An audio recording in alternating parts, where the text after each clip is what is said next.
We were always scared. I used to have panic attack going to pick him up from school. If you just see that when they call your child name, the teacher is coming towards you, prepare.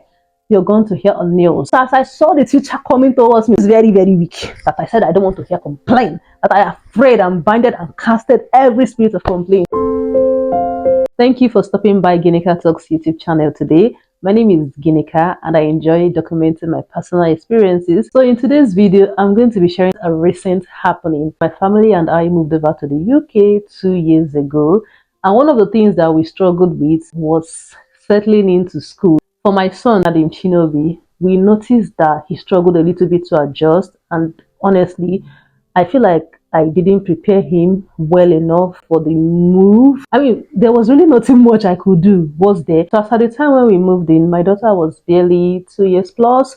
She wasn't up to the school age to qualify for the free 15 hours government funded session. So she was home with me. But by the time she clocked 3, she could now go to preschool. We noticed that at preschool we never had any complaints from the teachers about my daughter settling in. She started from the basics, so it was a smooth transition, smooth settling in. Even though back home in Nigeria she was already attending nursery, I mean she was still a baby, so she didn't struggle to adjust. But in the case of my son Adam Chinobi, the very week we landed, and even up till maybe when he was done with his year 1, we were always scared of going to pick him up from school. And that's because anytime we come to the waiting area where parents stay to collect the kids, at least let's just say once or twice a month, we will always have the teacher talk to us about Adam Chinobi. He seems to be always in people's business. He doesn't know how to play by himself, and sometimes these people do not want to play with him. And I'm always like, is this an issue here?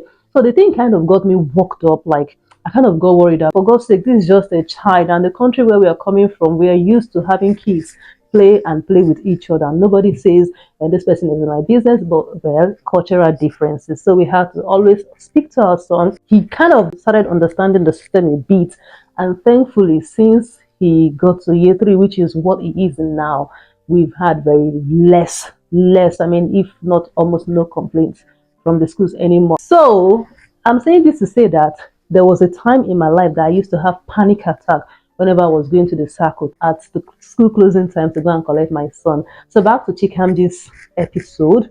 With Chikamji was different, no complaints and all that. Not until last year when she became of school age and qualified to now go to school full time. 5 days a week between the hours of 8:50 a.m. to 3. I remember sharing on this channel the very first homeschool visit that we had when her reception class teachers came to come and, familiarize themselves with us, which we felt, it's a cool thing. So in the first week of resumption, they had what they called a staggered resumption. So not all the kids came in the first day, Monday. I think they came in based on their birth month. So the older kids resumed Monday. Chikamji, because she was born in the month of May, she was part of the kids that resumed Tuesday. And I think the last batch of kids resumed Wednesday, if I'm not mistaken. Please, I stand to be corrected here. So by Thursday, Friday, all the kids were already together and getting to know each other. And they were closing, I think, 12 p.m., 11 a.m.-ish. That was when they were closing.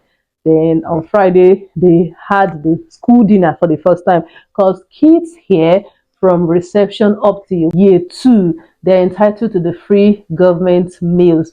Don't make the mistake I made with Adam Chinobi. Like, it was as if I didn't know, I didn't get the memo clearly. So when we came, Adam Chinobi was just at year 1. We came at first term, but very, very late, like just a few days to Christmas when we moved down to live from Manchester. I was packing home cooked food. Meanwhile, he was entitled to having school dinner. So up until year 2, it was free. You're paying tax. Your tax is covering that already for you. Okay, but except if your child does not like the school dinners, then of course, why not?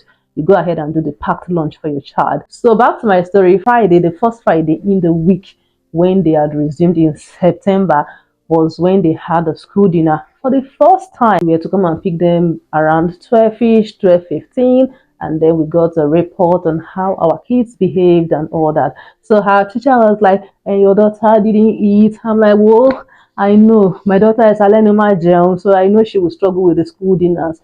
I was already giving us advice on maybe we should consider coming with packed meal for her, home cooked meal, if that's what she would prefer. I'm like, nope, she doesn't eat. So it doesn't matter if it is packed, or if it is school dinner or whatever, she's just a picky eater and she's a slow eater. So you just manage whatever you have to do with her. And when she comes home, I'll pick it up from there. So I was already like, please, in this new class, I don't want to hear complaint. In fact, I turned it to prayer point that God, I don't want a situation whereby I'll go to the circle and they will tell me, your daughter this, your daughter that.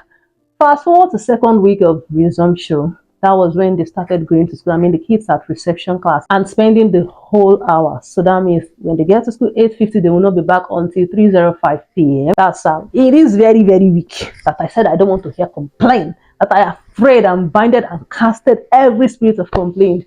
The teacher just called me. They would just stand at the door and they'll be calling each child's name. Bye bye, Chicken Jibere, bye bye, Adim Chinobi, and your child will be coming to you. But if you just see that when they call your child name, the teacher is coming towards you, prepare. You're going to hear on news, and you may not like the news, or you may like the news, because it could be commendation, or it could be, hey, can you please, do you know, and this happened, so we just thought we should let you know. So as I saw the teacher coming towards me, when I heard bye bye Chikam Jimmy, I was like, I am you, need me what happened? What happened? The child was like, hey, Chikamji Mary's mom, I'm so sorry. I just thought I should let you know. I noticed Chikamji's belly button and it seemed big to me. Did she have a fall or something? I'm like, they have come again. They send you to me. No, ma, she did not have any fall. There's nothing wrong with her belly button. I was like, that's how her belly button has always been. It has always been so big from childbirth, and we've never had reasons to worry about it. She was like, hey, I'm sorry. I don't mean to. Based off my experience with her, didn't she know, like I was already getting worked up. I'm like, can you not mind your business? She was like, I'm not trying to be, in your business, but I kind of feel like there's something odd in her own case, especially because she's already 4 years and standardly the belly button should go back in. That's the umbilical cord, even if it's so big from childbirth by age 3. So once that child is already 3 years old and it hasn't gone back and returned to the normal size, then it's a cause for concern here. So do you mind going to the GP to complain about this? I'm like, oh my God. God, no, please. Anyways, I just didn't want to argue because the African culture and mentality in me. I was like, that's how we don't know anything about umbilical hernia, because she was specific that she was suspecting umbilical hernia. I thanked her and I left. I told my husband when I got home that see what happened. He said, then let's call the GP. Now it will not cost us anything to call the GP.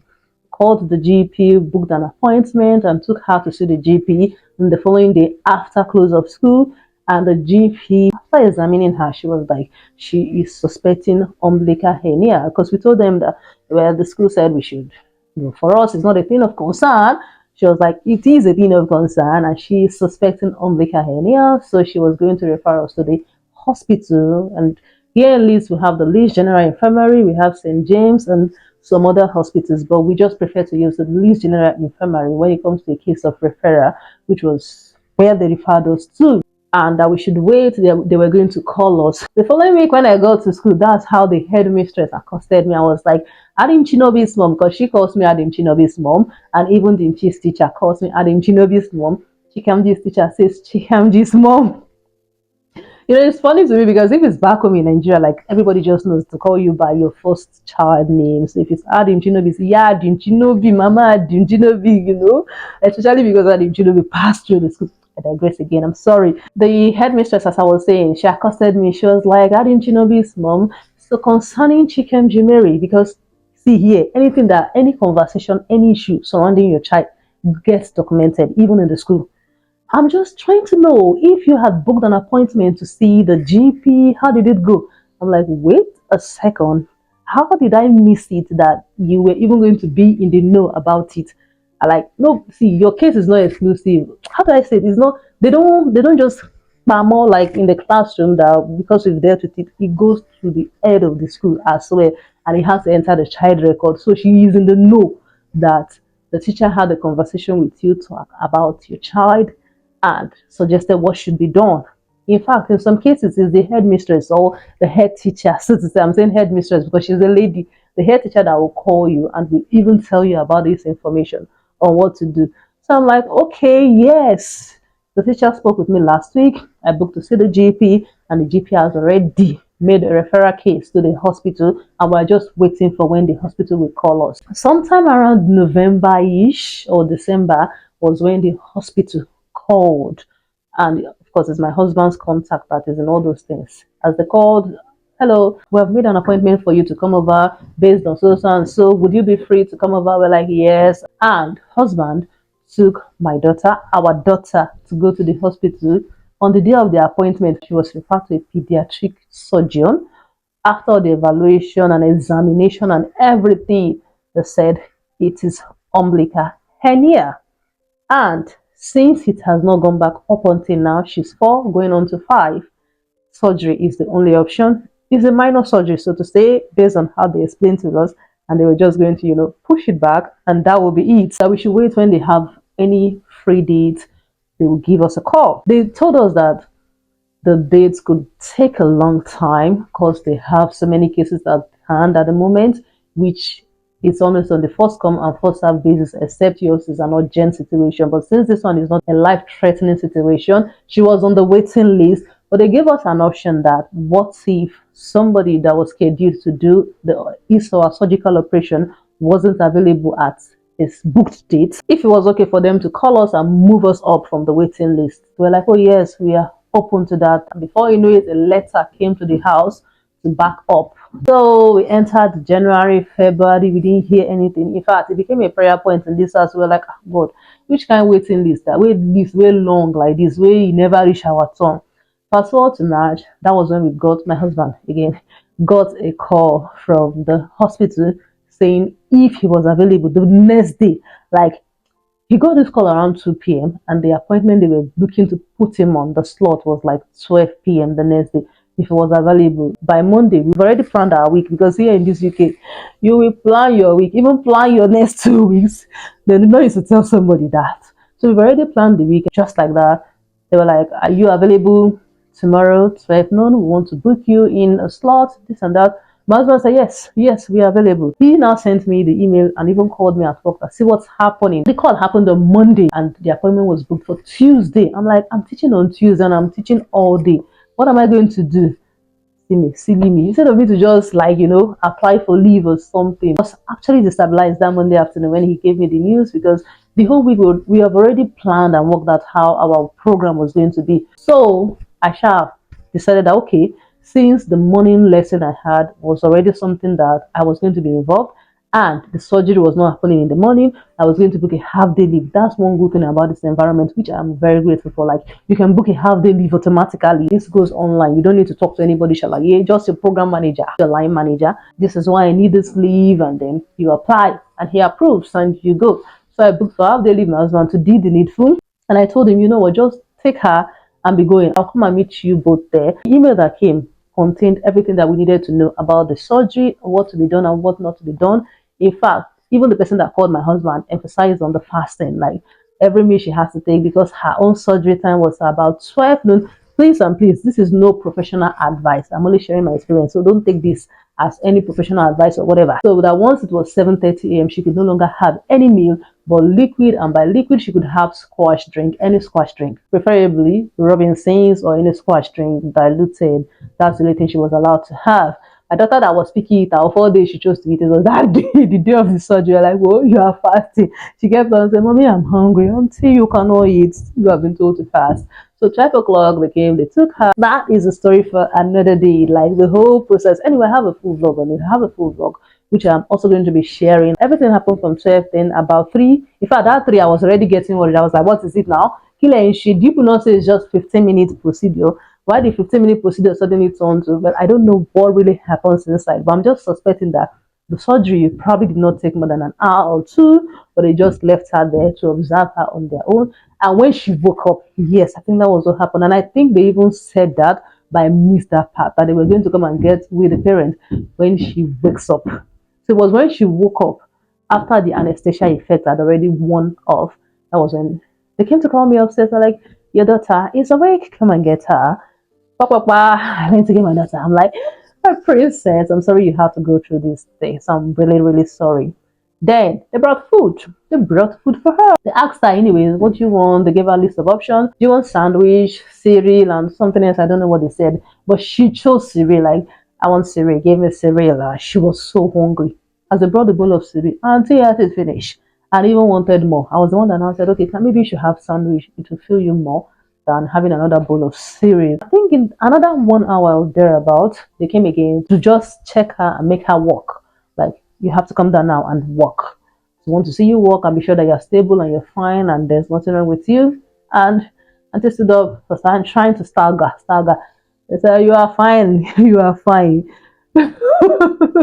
You are good to go. You're good to go. You've been discharged. I was like, we've been discharged just like that. We should go home. Thank you, Jesus. So quickly, I called my husband because, it's just two of us. Somebody has to go back home to pick out in Chinobi at 3:15 p.m. And it was my husband that went. I called him and like, they discharged us. So you can come and pick us. And that was how we went home. And this happened Tuesday. Today is Sunday. Exactly 5 days post surgery. And we're told that 5 days after, she can take off the plaster. We're told other things to do to prevent pain and the dosage that she should take just to prevent the pain in case there's any post-surgery pain. But she has been doing fine. She has not complained about any pain. Even letter to the school. They gave us a letter that we should give the school to let the school know about the surgery that she had and what she's allowed to do. It was recommended that she's fine to go to school after like 1 day, but advisably she shouldn't go to school until after a week, and we chose the 1 week option. We're not 1 week because tomorrow she's going to school. Tomorrow is Monday and she had her surgery Tuesday. Well, it's almost a week. When she resumes back in school for the next 3 weeks, she should not be allowed to participate in anything sport-like activity, heavy things and stuff like that. She should be doing JJ. And like this, my daughter, she did not used to do JJ. She's like me. We didn't used to do JJ. We didn't used to do peke like. Well, long and short, we submitted that in the school. And why am I sharing this in case you are wondering? Here in the UK, like, the school observe your kids. If they observe your kids and they tell you they have a concern in a particular area, please do not dismiss it. Do not dismiss it. Even if it has to do with a child's behavior, because there are a lot of support you can get here. There are a lot of evaluations. For example, the surgery my daughter had, we didn't have to pay for it because we already pay a high HS fee. So these things are available for you to use, these services. Why don't you just get the support and don't get worked up? Like, I got worked up. Initially. I'm like, I reject it. My mom said, what is it? Is it not something that you go to the hospital, they will check and then it will get done? My sister, calm down. I calm down. So please and please, it could be hyperactiveness. It could be anything. I'm not going to be specific, but what is saying is in my mind. I just hope you understand what the message I'm trying to pass across with this. So having said all of these, I'm especially grateful for the teacher. God really used her, because imagine my daughter had been at preschool, nobody spotted it. It wasn't noticed, or maybe it was noticed, but they were not yet concerned because of her age then. And then it was this particular teacher that God used to spot this. So I'm so grateful to her. I'm grateful to the school, and I'm grateful for living in the UK here, because if I was in Nigeria, sorry, I wouldn't have known she had umbilical hernia. I don't say this with any form of disrespect for my own country, but I just say this with every sense of humility and gratitude, that one of the reasons why we moved, we're beginning to see the benefits, if that makes sense. So having said all of this, thank you all so much for watching up to this point. I really hope you found value in this video, and I'm going to be sharing the vlog. Like, I will be sharing the vlog because I love vlog. In most of my vlogs, I'm always passing a message, but I don't know if people are understanding the message I'm trying to pass, because I'm team work-life balance, what is working for us, how we're juggling it, even though sometimes you're not seeing the picture I'm trying to paint, maybe because I'm not painting the picture as I should. Anyways, thank you all for watching this video. Please don't forget to like, comment, share, do all the good stuff, and leave me your thoughtful comments. If you have any questions as regard any of these things I said here, please feel free to ask, and I'm more than happy to respond to you as soon as I can. I'll see you all in my next video. Bye.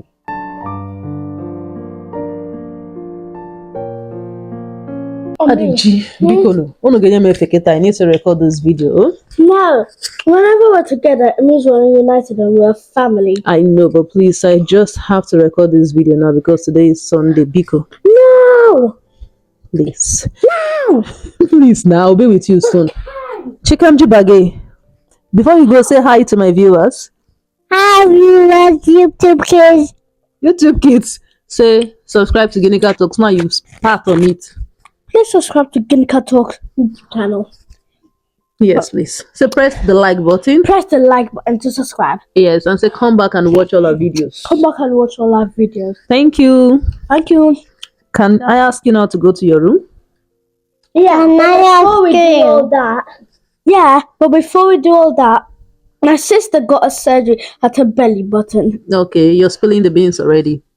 Bye. Thank you. I'll see you all. I love you. I'm having a phone.